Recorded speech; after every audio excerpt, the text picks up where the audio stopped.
এই মিনি ব্লগটা বেশ কিছুদিন আগের, ওকে তো তোমরা অনেকেই চেনো। তো যাই হোক, আর নতুন করে বললাম না। আমরা দুজনে গেছিলাম সেন্ট্রালে রাধা বাজারে যে চশমার দোকানগুলো, ওখান থেকে আমি আমার চশমা, লেন্স, এভরিথিং বানাই। তো ওখানেই গেছিলাম লেন্স বানাতে।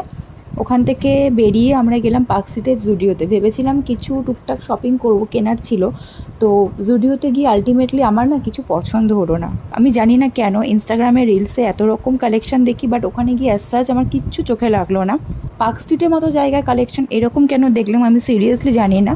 আমি কেনার মধ্যে ওখান থেকে কিনেছিলাম দুটো পারফিউম, আর ও কিনেছিল একটা শুয়ের কালেকশন অবভিয়াসলি মানে ঠিকঠাক ছিল, বাট ড্রেসের কালেকশন আমি খুব একটা ভালো পাইনি। তারপরে ওখান থেকে এলাম শ্যামবাজারে এই ক্যাফেটার নাম হচ্ছে ক্যাফে কফি ও কবিতা। খুব ছোট একটা ক্যাফে।